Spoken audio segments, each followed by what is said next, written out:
many anthropologists, including Adrian Zillman, think the aquatic ape theory makes too much of this.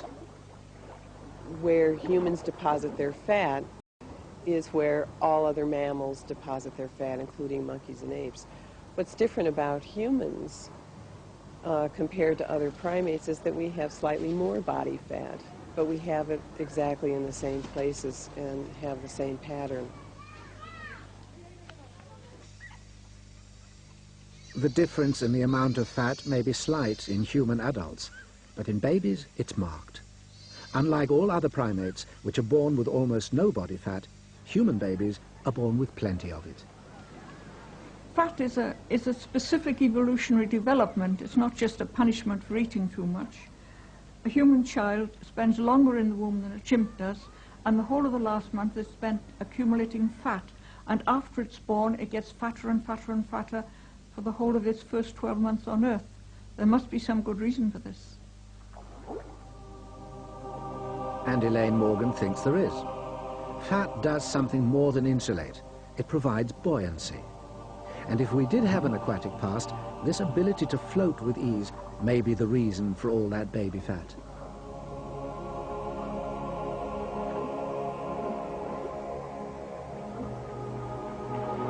There's another odd thing about humans: breath control. For land mammals, the lungs pump the way the heart beats, unconsciously. But humans, like aquatic mammals, can make this process conscious if they want to. They can estimate how much breath is needed for a dive and how long they need to hold it. That makes humans able to do what no other primate can: control precisely the flow of air over a voice box. So a former life in the water could even explain the evolution of language. Humans stand up and they speak.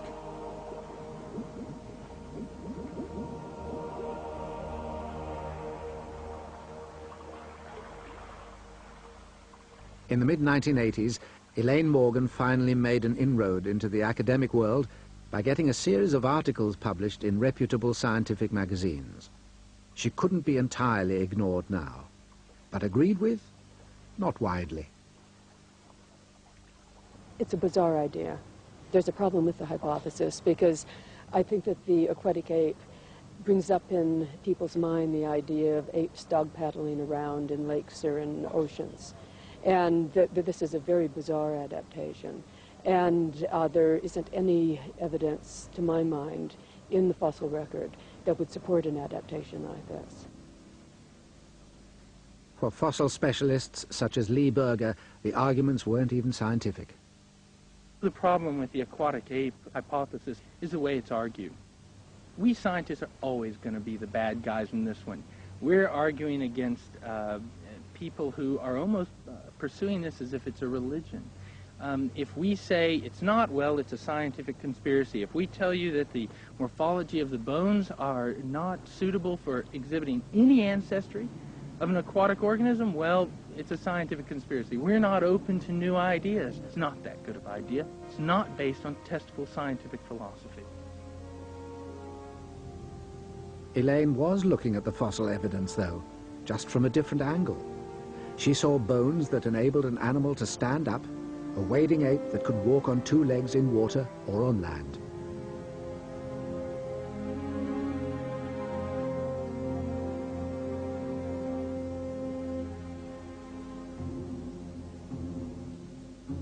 There are nearly 200 species of monkeys and apes in the world, and only one habitually, exclusively, walks upright. Why? What's the advantage? Walking bipedally does make you much more slow and much more awkward. It means that you're more susceptible to predation because you don't have the speed and agility of a quadruped. It also means that you're relying on only two limbs to support your body mass where you used to rely on four. This increases the load on your hind limbs. It makes you more prone to injury. It makes your skeleton more prone to degradation. In general, it's just a very, very poor way of locomoting. Scientists did have their own explanations, almost all linked to the climatic change that pushed our ancestors out from the forest and into the savanna. One early suggestion was that by standing upright, our ancestors could look high above the grass in search of potential predators, as many savanna animals do. But it's still much faster to run on four legs.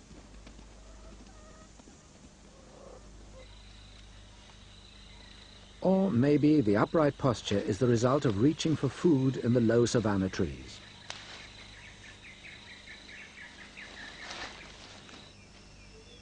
Or even better, by having their hands free, these ape-like ancestors could then carry more food home to feed mates and children.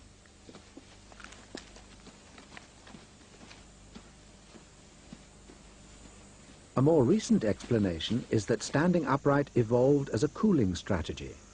Less of the body is exposed to the overhead rays of the midday sun. And there's another way that standing tall keeps you cool. Savanna physiologist Peter Wheeler demonstrates his theory. I've just set up two identical temperature sensors here.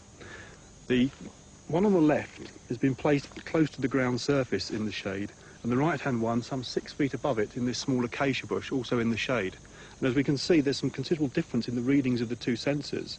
The one near the ground is reaching temperatures of almost 20 degrees centigrade higher than the more elevated one. What bipedalism is doing is it's moving more of the body surfaces further away from that hot ground and placing them in these cooler and faster moving airstreams where more heat will be carried away from the body by the process of convection. So, according to Wheeler, by standing up, we kept cool. These explanations clearly dealt with the advantages of life in the savannah, but there were also drawbacks. It's not only the uprightness, there are all these other things like the nature of our sweat glands, the nature of our perspiration, the chemistry of it. All of these strange, odd things which you wouldn't give a sniff to normally could indeed be valuable pointers to a kind of aquatic component in human evolution.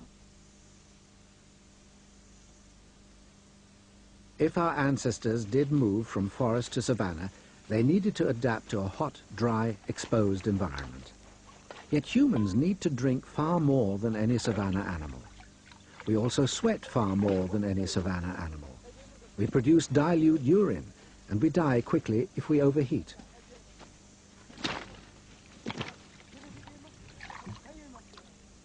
All these qualities contrast strongly with every other savanna animal.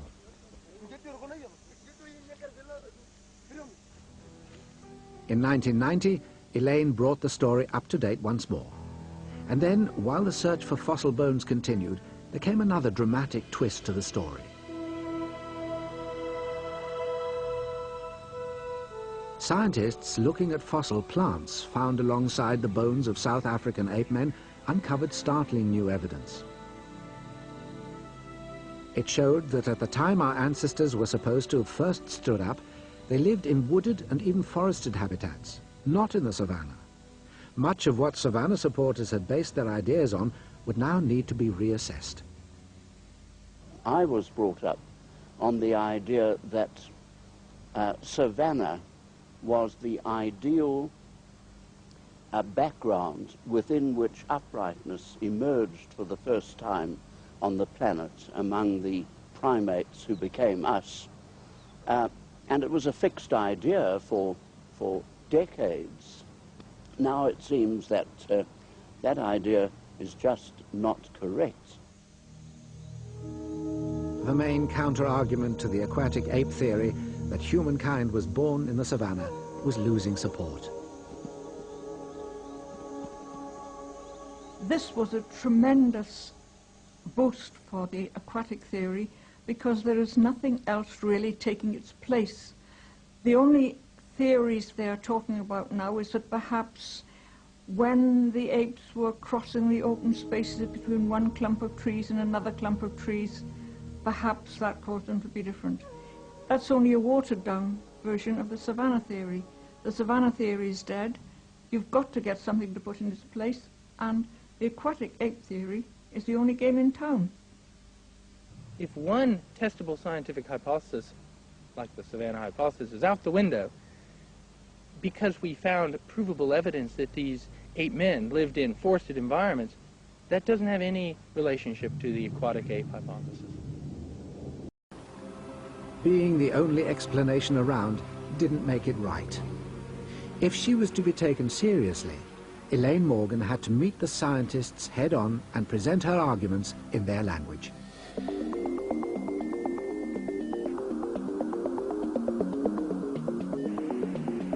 The internet put scientists all over the world into instant touch with each other, and the aquatic ape was one subject that could be relied upon to provoke fierce debate.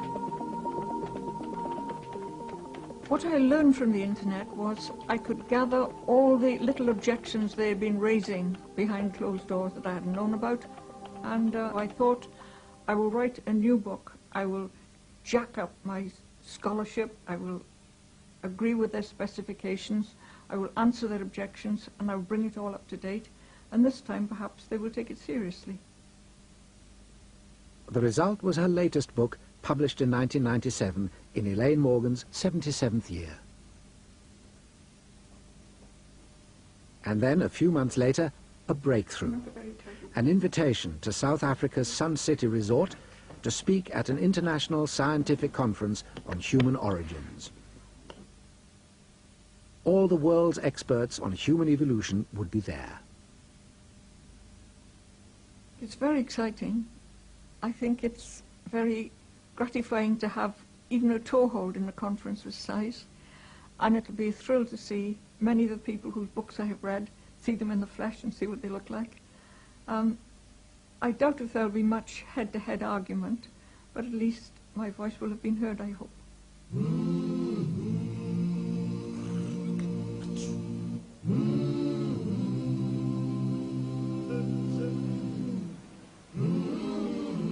After all Elaine Morgan had written about Africa and its fossil sites, this was her first visit to either.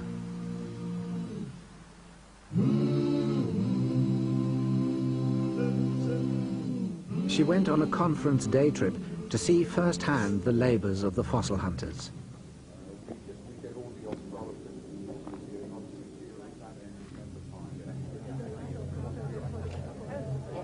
She touched the bones of our past and discovered how much the rest of the world knew of her ideas.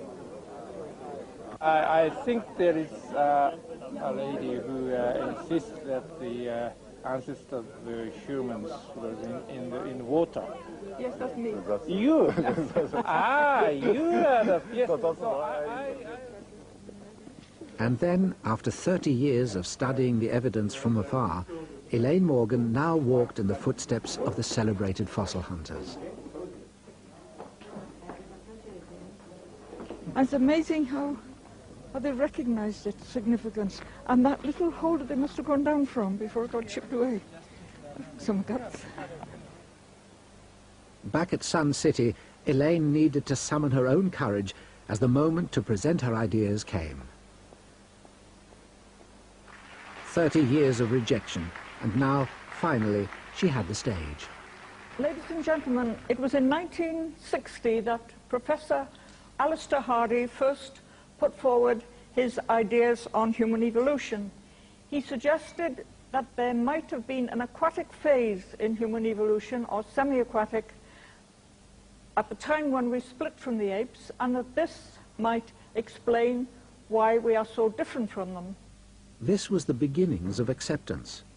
The talk was, of course, controversial, and the debate lively. Undoubtedly of ignorance, I cannot figure out a way of testing it. No, I think that the aquatic theory is no more accessible to testing and finding definite... You know that there are two ways that ideas are treated in science in general.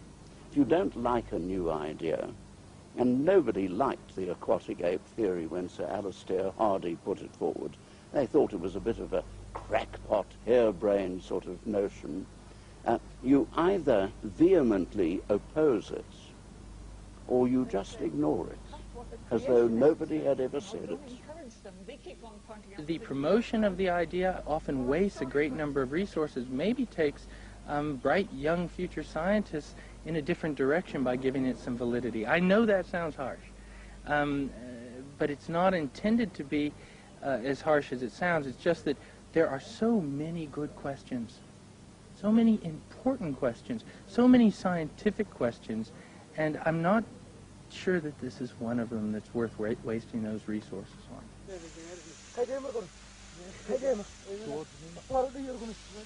But a growing number of scientists now believe the aquatic ape idea does raise important questions. Questions that may be answered not by looking at the bones of fossils or the biology of our bodies, but in the food we once ate. Homo sapiens evolved this large brain because he found an ecological niche. He found an environment where he could get at these essential nutrients. He found the lake shores, he found the sea, he found the estuaries, where the brain evolved right at the very first beginning in the marine environment. And we still owe a debt of gratitude in terms of its chemistry to that environment. Homo sapiens found that. The only other mammals with brains as large and sophisticated as ours are marine mammals. What does that say about the marine mammal's diet? Do you need a large brain to exploit seafood, or does seafood give you a large brain? We had a pre-existing capacity for intelligence being primates, and some of our ancestors managed to stumble upon mussels and fish, and in the Rift Valley you can catch fish by hand by spears. They get stranded during the end of the rainy season. It's very easy to make use of these resources. We stumbled upon it when we weren't smart enough to know how to hunt or fish or do anything. Ate enough of these essential fatty acids, got our brains a little bigger so we could say, hey, this is a good idea, let's do it again and again and again. Enough generations do it, enough infants are born with the brain capacity passed on through the mother that we can evolve very, very quickly to be intelligent and basically leave the Australopithecines behind. So early humans were somehow intimate with water. They either used the life in it or were part of the life in it. As time has passed, Elaine Morgan has been vindicated. She hasn't been proved right. She isn't even supported by a majority of anthropologists. But she's recognized, and her ideas are sparking other ideas. I see Elaine Morgan, through her series of superbly written books, presenting a challenge to the scientists to take an interest in this thing, to look at the evidence dispassionately, not to avert your gaze as though it was something that you hadn't ought to hear about or hadn't ought to see. And those who are honest with themselves are going to dispassionately examine the evidence. We've got to, if we're going to be true to our calling as scientists. There has been a polarization of ideas. Elaine Morgan and certain others have sought for every scrap of evidence they could find to support the aquatic theory.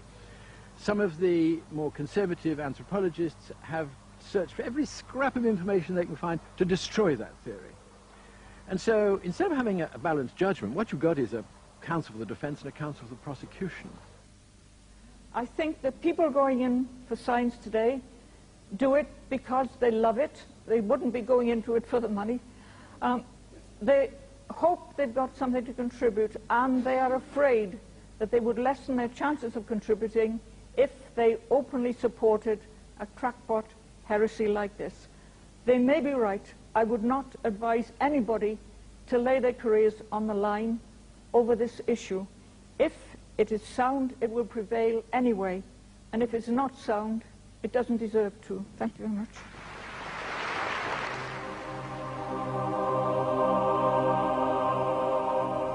Elaine Morgan may not be putting her career on the line, but in her 30-year pursuit of the truth, she has taken an idea that was on the far edge of science and pushed it into the spotlight.